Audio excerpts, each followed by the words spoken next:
नमस्कार। Dhirendra पुंडी news point में आप सभी का एक बार फिर से स्वागत है।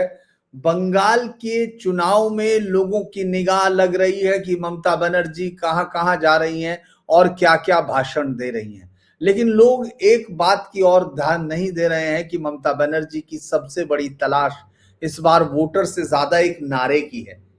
क्योंकि आप याद कीजिए, परिवर्तन होगा और यह तमाम चीजों के नारे आपको दिखेंगे जिनको ममता बनर्जी या अभिषेक बनर्जी बहुत ही बड़े उसके साथ उन्होंने उत्साह के साथ उन नारों की शुरुआत की थी, लेकिन फिर वो नारे कहीं जमे नहीं। इस समय लड़ाई बराबर की है और ममता बनर्जी की नजर टिकी हुई थी अपने लिए एक हथियार ढूंढने की कि खेला होबे जैसा एक नारा उनके हाथ आ जाए और वो लोगों की जबान पर चढ़ जाए। पिछली बार जैसे ही ये नारा आपने देखा, उसके बाद ममता बनर्जी स्टेज पर भी फुटबॉल पर किक मारती हुई दिखाई दी। उसके बाद तमाम जगह तक टीएमसी ने इस नारे को लोगों की जुबान तक पहुंचा दिया। ममता बनर्जी इस बार मतदाताओं से थोड़ा निराश दिख रही हैं, अदालतों में उनकी चल नहीं रही है और चुनाव आयोग सुनने की बजाय हर बार एक नई चोट देता जा रहा है। तो इसे में ममता बनर्जी अपने एक उस चमत्कारिक हथियार की तलाश में लगी हुई थी कि कोई ऐसा हथियार मिले जिससे लोगों तक उनकी पहुंच हो जाए और बीजेपी को वो रास्ते में ही रोक सके। अब जो अंदरूनी कहानी है, ये पता चलता है कि ममता बनर्जी ने वो हथियार ढूंढ लिया है और वो आम आदमियों के साथ या बच्चों को आपने खेलता देखा होगा, लूडो। बहुत सारे लोगों ने इस खेल को खेला होगा और ममता बनर्जी अब इसी खेल को अपना नया प्रचार का हथियार बना रही हैं। इस बारे में वो बड़े दिलचस्प तरीके से इसको आम आदमी तक ले जाना चाहती हैं, इस प्रचार के अनोखे तरीके के तौर पर, क्योंकि वो लूडो में सांप सीढ़ी भी शामिल कर रही हैं।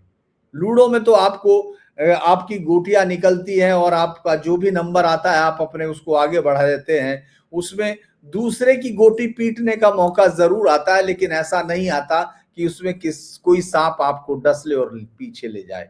ममता बनर्जी ने इस पूरे मसले में, क्योंकि वो बार बार अमित शाह को हमेशा अपने निशाने पर रखती हैं, क्योंकि प्रधानमंत्री मोदी ज्यादातर अब उनकी पहुंच से बाहर हैं। आपने देखा होगा इस पूरे इलेक्शन में प्रधानमंत्री मोदी रैलियों में आए और उन्होंने ममता बनर्जी का कोई नाम तक नहीं लिया, इस तरह से कि ममता बनर्जी उसका फायदा उठा सके। लिहाजा अब उन्होंने ये जो लूडो बनाया है, ये इसको वो गांव गांव में देना चाहते हैं। यानी एक खेल है प्रॉपर, उसको उस बोर्ड को, जो लूडो का बोर्ड है, उसकी उनके साथ जो उसके साथ गिट्टियां आती हैं उनको साथ लेके वो हर एक घर और गांव के मतदाताओं तक पहुंचाना चाहती हैं, क्योंकि उनको लगता है कि यह अनोखा हथियार बीजेपी से पहले उनकी योजनाओं को लोगों के घर तक पहुंचा सकता है। इसके लिए उन्होंने बड़ा एक नया तरीका अपनाया है। इसमें टीएमसी ने जो लूडो तैयार किया है वो राज्य की जो योजनाएं हैं, भाई जो राज्य में योजनाएं चली, लक्की भंडार है, युवा साथी योजना है, या दूसरा जो भी उन्होंने मुस्लिम अल्पसंख्यकों के लिए योजनाएं तैयार की हैं, उनको वो सीढ़ियां बना रहे हैं। यानी वो योजनाएं सीढ़ी है। अगर आप टीएमसी को चुनते हैं, टीएमसी को देखते हैं, तो उन योजनाओं के सहारे आप अचानक 10 नंबर, किसी से 15 नंबर इस तरह ऊपर चढ़ जाते हैं और खिलाड़ी जो है तेजी से आगे जीत की तरफ बढ़ता है। दूसरी तरफ इसमें बड़ा दिलचस्प है कि वो विपक्ष को क्या दिखा रही हैं। उन्होंने सांप के तौर पर बीजेपी और केंद्र सरकार को दिखाया है। लोगों का सवाल भी है कि भाई आखिरकार कांग्रेस और टीएमसी आपके वो लेफ्ट आपके दुश्मनों में शामिल है कि नहीं, या ये दोस्त है।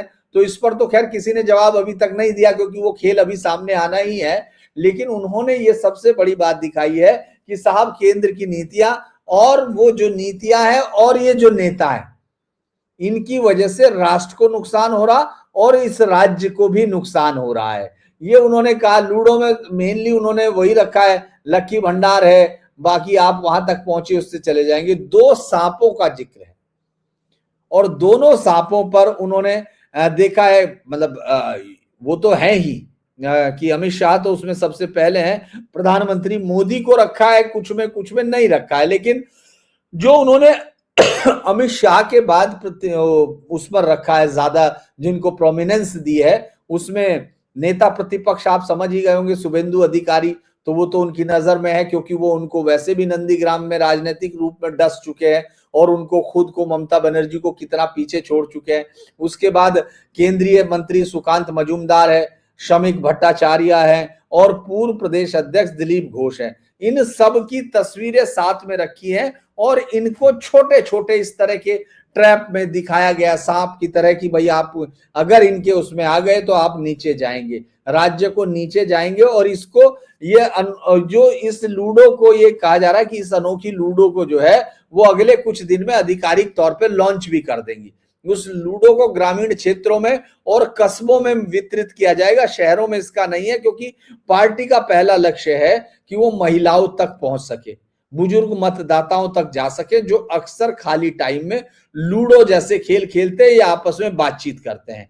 इस रणनीति के जरिए वो ये कोशिश कर रहे हैं कि साहब उनकी राजनीतिक में जो एक रचनात्मकता है उसके सहारे वो हमला बोलना चाहते हैं, क्योंकि 2021 का खेला वो में उनको अपनी सबसे बेहतरीन, बल्कि मुझे लगता है कि चूंकि इस बार प्रशांत किशोर उनके साथ नहीं है, प्रशांत किशोर की बजाय प्रतीक जैन उस पूरी राजनीति को हैंडल कर रहे हैं और वो इस तरह के आइडिया लाने में बहुत ज्यादा अपने आप को सहज महसूस करते हैं। तो तमाम लोग, हालांकि इस पर पार्टी के अंदर भी काफी बहस हो रही है, उनकी खुद की पार्टी में जो जहां अभी टिकट के बंटवारे को लेकर बहुत सारा असंतोष है, बहुत सारे लोगों को अब ये लगता है उनकी पार्टी के जिनके टिकट कट गए या जिनको टिकट मिले नहीं है, मतलब जिन्होंने जो पहले थे जिनके कटे वो तो हैं ही, वो तो गुस्से में होंगे ही, लेकिन जिनकी उम्मीदें थी वो भी अब पार्टी से किनारा करने में लगे। उनको मालूम है कि इस तरह के समय में अगर बीजेपी आती है तो जो जिन लोगों पर निगाहें रहेंगी उसमें वो लोग भी शामिल हैं, जबकि उनको ना चुनाव का फायदा मिल रहा ना टिकट मिल रहा, लिहाजा उन्होंने भी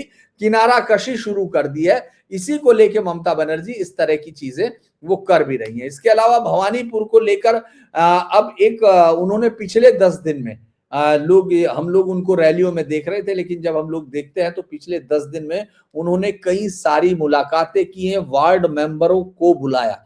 ममता बनर्जी राज्य की मुख्यमंत्री हैं, देश की एक प्रोमिनेंट लीडर हैं और वो 294 की सीटों पर लड़ने वाले राज्य में अकेली सबसे सुपरस्टार लीडरशिप है। लेकिन वो क्या कर रही हैं, वो इस समय जो शुभेंदु के बिछाए हुए असली जाल की तरफ नहीं बना रही है, वो लूडो बना रही है, लेकिन वो शुभेंदु अधिकारी के उस जाल से निकलने की रोज नई नई कोशिश करती हैं। वो उनके लोग जो तमाम लोग हैं वो भी इस समय अगर आप देखेंगे तो कोलकाता के इस हिस्से में आपको हर तरफ, मतलब ममता बनर्जी किसी भी कीमत पर इसे हारे नहीं, इसके लिए स्पेशल रणनीति चल रही है।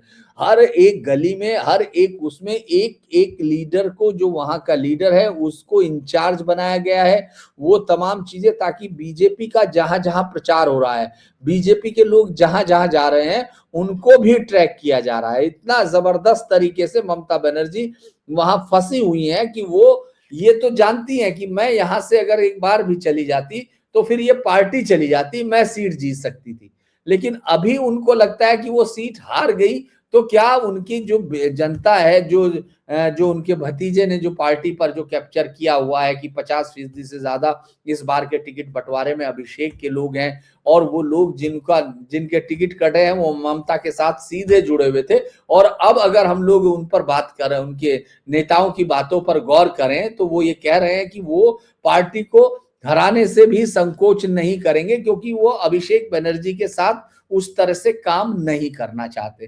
तो ममता बनर्जी जो इस पूरे चुनाव को ऊपर से हैंडल करती हुई दिख रही है, ऐसा नहीं है कि पूरी पार्टी पर अब उनकी पकड़ उस तरह से रही हो पहले जैसे, अमूमन उनका कहा गया ही वो आदेश हुआ करता था। अभी पार्टी में जो अभिषेक बनर्जी कह रहे हैं वो आदेश है।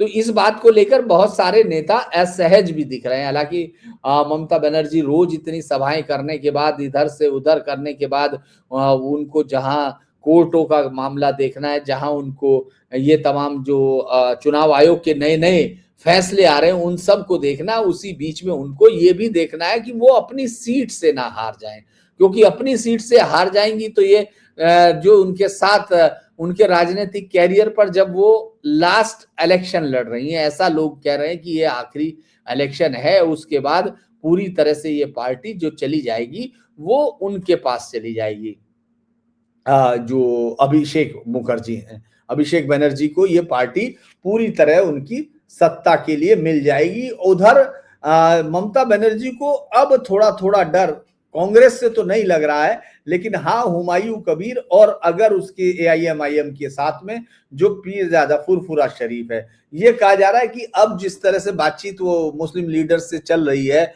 जिस तरह से पार्टी चाहती है कि मुस्लिम लीडर खुल के सामने आए, लेकिन उनकी पार्टी के अलावा अभी कोई भी दूसरी पार्टी से कोई बड़ा मुस्लिम लीडर भी वो अपनी तरफ लाने में कामयाब नहीं हुई है। उनको लगता है कि अगर हुमायूं कबीर 2 से 5% के बीच में वोट काट लेता है तो वो बहुत हद तक उनकी जीत की संभावनाओं को खत्म करता हुआ दिखता है। तो ममता बनर्जी हो या उनकी पार्टी, इस समय उनको आप उलझन में देख रहे हैं और उनको उलझते हुए बहुत सारे लोगों को लगता है कि शायद ममता बनर्जी इस बार अपनी सबसे टफ लड़ाई लड़ रही हैं, जब उनके पास एक तरफ तो पूरी पार्टी नहीं है, यानी पार्टी में उनकी जो सुनने वाले लोग हैं वो 50% हैं, बाकी 50% उनकी बजाय अभिषेक बनर्जी को चुन रहे हैं। दूसरा ये भी है कि उनको एक इस तरह का कोई सहयोगी नहीं मिल रहा है जिस पर वो यकीन करें जैसे वो पहले की तरह बाकी नेताओं पर करती थी, क्योंकि अभिषेक बनर्जी उनके उत्तराधिकारी के तौर पर है। ये तमाम लोगों को मालूम है कि ये पार्टी अब इनके हाथ में जानी है, तो लिहाजा ममता बनर्जी जो प्लान बनाती है उन सब प्लान्स के बारे में भी उनकी पार्टी के लोग अभिषेक से अप्रूवल लेते हैं। तो ये सारी स्थिति आपको दिखेंगी जब आप बंगाल के चुनाव को और ज्यादा गहराई से दिख रहे हैं। लेकिन एक बात फिर भी है कि ममता बनर्जी खुद को अपनी पार्टी का स्टार प्रचारक न केवल कहती है बल्कि उसको वो घूम घूम कर दे भी रही है। उन्होंने तो यहां तक कहा कि जो सारे प्रोग्राम्स हैं वो घूम घूम कर उन्होंने सारे प्रोग्राम्स जो हैं अपने से तय किए।